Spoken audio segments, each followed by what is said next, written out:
મહત્વના સમાચાર પર નજર કરીશું. અપડેટ મળી રહી છે તેના પર નજર કરીએ તો વડોદરા વિશ્વામિત્રી નદીના દબાણ સામે કાર્યવાહી હાથ ધરવામાં આવી છે. તો દબાણો સામે કાર્યવાહી કરવામાં આવી, જેમાં બાલાજી ગ્રુપને આ અંગેની નોટિસ મળી છે.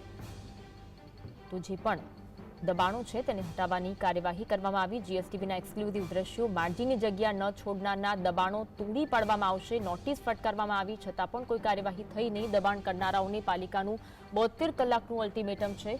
72 કલાકનું અલ્ટિમેટમ દબાણકર્તાઓને આપવામાં આવ્યું છે. વડોદરા વિશ્વામિત્રી નદીના દબાણો સામે હવે પૂર વેગે કાર્યવાહી કરવામાં આવી રહી છે. દબાણો સામે આ કાર્યવાહીને લઈને નોટિસ પર નોટિસ પાઠવવામાં આવી, પરંતુ કોઈ જ કાર્યવાહી ન થતા હવે અલ્ટિમેટમ આપવામાં આવ્યું છે. બાલાજી ગ્રુપને આ અંગેની નોટિસ મળી છે. તો વડોદરામાં જે વરસાદના કારણે પરિસ્થિતિ સર્જાઈ હતી અને ત્યારબાદ દબાણોને લઈને એક બાદ એક કાર્યવાહી કરવામાં આવી રહી છે, ત્યારે બાલાજી ગ્રુપને આ અંગેની નોટિસ પાઠવવામાં આવી છે અને 72 કલાકનું અલ્ટિમેટમ પણ આપી દેવામાં આવ્યું છે. વડોદરા વિશ્વામિત્રી નદીના દબાણો સામે હવે કાર્યવાહી કરવામાં આવી રહી છે. એક બાદ એક બિલ્ડિંગોને હટાવવાની કામગીરી કરવામાં આવી રહી છે. તેને અંતર્ગત શ્રી બાલાજી ગ્રુપને પણ આ અંગેની નોટિસ પાઠવી દેવામાં આવી છે અને અલ્ટિમેટમ આપી દેવામાં આવ્યું છે. માર્જિન છોડવામાં આવ્યું નથી અને માર્જિનની જગ્યા ન છોડનાર તમામ લોકોને દબાણ હટાવવા માટેની નોટિસ આપી દેવામાં આવી છે. દબાણ કરનારાઓને પાલિકાનું 72 કલાકનું અલ્ટિમેટમ છે. માર્જિનની જગ્યા છોડવી ફરજિયાત છે, પરંતુ ઘણા એવા બિલ્ડિંગો બની ચૂક્યા છે વડોદરામાં કે જ્યાં કોઈ જ પ્રકારની માર્જિન છોડવામાં આવ્યું નથી.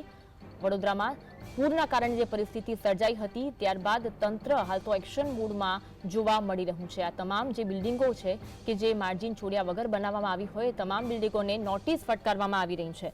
આજ અંગે વધુ વાત કરીશું. સમતા રૂપેશ ફોનલાઈન પર જોડાયા. રૂપેશ, દબાણ કરનારાઓને પાલિકાનું 72 કલાકનું અલ્ટિમેટમ છે. માર્જિન ન છોડનાર લોકો, હવે કાર્યવાહી જે કરવામાં આવી રહી છે, શું અપડેટ મળી રહી છે કાર્યવાહીને લઈને?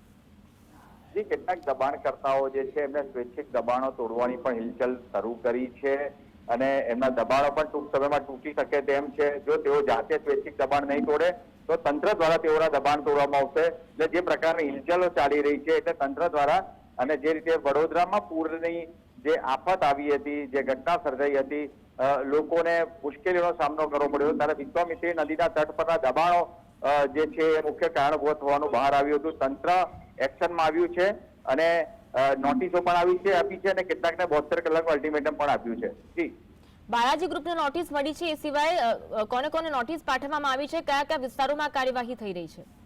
જી, ખાસ કરીને જે હરણી રોડ છે, સમા રોડ છે, કારલીબાગ વિસ્તાર છે, અકોટા વિસ્તાર છે, આવા જુદા જુદા વિસ્તારો છે. પૂર્વ, પશ્ચિમ, ઉત્તર, દક્ષિણ આમ જોવા જઈએ તો તમામ વિસ્તારોને આવરી લેવામાં આવ્યા છે અને જ્યાંથી પણ વિશ્વામિત્રીના તટ પરના જે દબાણો છે એ તોડવાની જે તજવીજો હાથ ધરાઈ છે, લાઈક કાશીબા ચિલ્ડ્રન હોસ્પિટલ ગણો કે વિશ્વકુંજ સોસાયટી ગણો.